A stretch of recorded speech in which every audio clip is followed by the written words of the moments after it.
हमारा ये टॉपिक है कैश बुक। कैश बुक और बैंक बुक भी बोल सकते हैं उसको। कैश बुक और बैंक बुक बेसिकली सेम होते हैं। तो किसी भी संस्था की फाइनेंस की जो रीड होती है, जिसमें डेली लेन देन होता है, वो कैश बुक में ही सारी चीज़ें रिकॉर्ड की जाती हैं। तो रेगुलर फाइनेंस का हिसाब कैश बुक में हर कंपनी, हर ऑर्गेनाइजेशन में रखा जाता है। तो cash book is a book of primary entry. All cash transaction are recorded in the cash. जितने भी कैश लेन देन होते हैं सब कैश बुक में ही रिकॉर्ड किए जाते हैं। It's all it serves all the purpose of ledger account, and therefore the cash account and bank account are not maintained in the general ledger. Balance in the cash book are taken directly to the trial balance. तो cash transaction और bank के transaction record किए जाते हैं और वहीं से उसका जनरल लेजर में रख के अलग से बुक मेंटेन की जाती है और उसको डायरेक्ट ट्रायल बैलेंस में ले जाया जाता है। और करेंट पोजीशन देखने के लिए भी ये चीज़ें मेंटेन की जाती है। कैश बुक में क्या होता है? कैश, सिर्फ कैश ट्रांजेक्शन रखे जाते हैं। ऑल रिसिप्ट, जितनी भी प्राप्ति होती है, कैश आती है। जनरली देखा होगा आपने, बड़ी जो संस्थाएं होती है वहाँ एक अलग से कैशियर बैठाया जाता है। बैंक में भी आपने देखा होगा कैशियर होता है जो सिर्फ कैश लेन देन का ही काम करता है। तो कैश संस्था में आना, कंपनी में आना रिसिप्ट कहलाती है, और हम जब देते हैं तो उसको पेमेंट कहते हैं। तो उसको सिस्टमेटिक डेबिट साइड जो है वो रिसिप्ट को रिकॉर्ड किया जाता है और पेमेंट को क्रेडिट साइड में रिकॉर्ड किया जाता है। डेट वाइज ट्रांजेक्शन सारे रिकॉर्ड किए जाते हैं और जनरल और लेजर जो कि दोनों का ही काम करता है। इसकी आवश्यकता क्यों है? To find out the total cash receipt and cash payment. Daily हमें ये देखना होता है कि हमारे पास कुल कितनी कैश आई, यानी हमारी कितनी रिसिप्ट हुई और हमने कितना कैश का पेमेंट किया, भुगतान किया, और कितना हमारे पास बिगिनिंग में उस दिन सुबह opening in cash in hand थी, और रात को क्लोज करते समय हमारे पास कैश इन हैंड कितनी है जो कि अगले दिन फिर ओपनिंग बनेगी। इसी तरीके से डे वाइज हमारे पास कैश रिसिप्ट पेमेंट का हिसाब रहता है। To ascertain the balance of cash in hand and bank, और बैंक में कितना बैलेंस है, बैंक की भी सारी एंट्रियों को इसमें पासबुक के माध्यम से, बैंक स्टेटमेंट के माध्यम से काउंट किया जाता है। तो ताकि हम अपनी कैश को वेरीफाई कर सकें और मिला सकें कि जो हमारी बुक्स कह रही हैं हमारा बैलेंस, क्या वो हमारे पास एक्चुअली अवेलेबल है या नहीं। तो इसका रेगुलर हिसाब रखा जाता है। तो इसके एडवांटेज क्या है? अगर कैश बुक और बैंक बुक अलग से मेंटेन किया जाता है तो मिस्टेक को ट्रेस करने के लिए, कुछ लेन देन रिकॉर्ड करने में, लेन देन में अधिक कमी तो नहीं रह गई, किसी को ज़्यादा कम लेना देना तो नहीं हो गया, या कोई चीज़ रिकॉर्ड रहने से करने से बच गई। इसके डेली रिकॉर्ड को मेंटेन करने के लिए, रिसीट और पेमेंट को समझने के लिए, आज टोटल हमारे पास कितना कलेक्शन आया और कितना हमने बाहर पेमेंट किया, इसके बेस पे हम जो डिफ़ॉल्ट होते हैं, जो गलती होती है, उसको पकड़ सकते हैं। कैश इन हैंड कितनी है ये समझ सकते हैं, उसके आधार पर हम प्लानिंग कर सकते हैं लेन देन की, किसी को पेमेंट के लिए कमिट कर सकते हैं कि मैं आपको इतना पेमेंट दूंगा। और इसकी सहायता से हमारा टाइम बचता है, हमारी कॉस्ट बचती है और हमारी लेबर की भी बचत होती है। तो कैश बुक कितने प्रकार की होती है? तो कैश बुक पहली तो सिंपल कैश बुक होती है जिसमें लेन देन, रिसिप्ट, पेमेंट सिंपल तरीके से रिकॉर्ड किया जाता है। दूसरी डबल कॉलम कैश बुक होती है जिसमें रिसिप्ट पेमेंट के साथ डिस्काउंट को भी रिकॉर्ड किया जा सकता है। तीसरी होती है ट्रिपल कॉलम कैश बुक जिसमें बैंक का भी रिकॉर्ड रखा जाता है। और चौथी होती है पेटी कैश बुक जिसमें सिर्फ एक्सपेंसेस और खर्चों का हिसाब रखा जाता है। तो काइंड्स ऑफ कैश बुक देखिए, single column cash book, double column cash book, triple column cash book और पेटी कैश बुक। तो डबल कॉलम कैश बुक में ब्लू बॉक्स में देखिए with discount and cash column, with cash and bank column, और triple column में with discount, cash and bank column तीनों शामिल होते हैं। इसको भी डिटेल में हम आगे देखेंगे। तो सिंपल कैश बुक की बात करें तो ये देखिए सिंपल कैश बुक का फॉर्मेट है। परचेस गुड्स फॉर कैश 10,000, तो यहाँ परचेस देखिए पेमेंट साइड 10,000 रुपये परचेस करेंगे नगद में, तो पेमेंट करेंगे, तो ये पेमेंट साइड है। फिर सोल्ड गुड्स फॉर कैश 25,000, 25,000 का माल कैश में बेचा तो सेल किया तो पैसा आया, तो ये देखिए सेल अकाउंट में 25,000 रुपये, रिसिप्ट साइड 25,000 रुपये आया। पेड रेंट 1,000, किराए का भुगतान किया 1,000, तो ये देखिए पेमेंट साइड 1,000 है।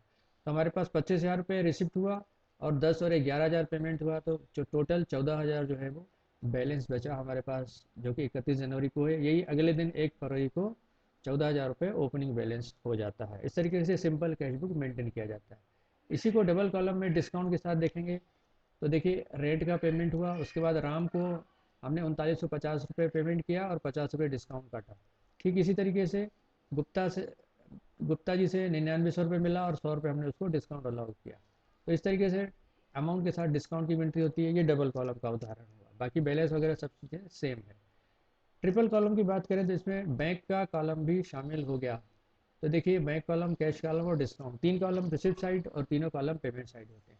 यथानुसार ट्रांजेक्शन के हिसाब से इसमें एंट्रियाँ रिकॉर्ड की जाती है। अगर बैंक के माध्यम से लेन देन हुआ है तो वो अमाउंट बैंक कॉलम में रिकॉर्ड किया जाएगा, और कैश के माध्यम से हुआ है तो वो कैश अमाउंट में किया जाएगा, और डिस्काउंट अलाउड और डिस्काउंट रिसिप्ट की एंट्री उसके बाजू में होगी।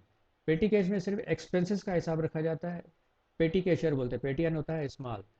तो जहाँ बड़ी संस्था होती है वहाँ खर्चे के लिए अलग से पेटी कैशियर अपॉइंट किया जाता है, वो सिर्फ एक्सपेंसेस का हिसाब किताब रखता है और उसको रिकॉर्ड किया जाता है।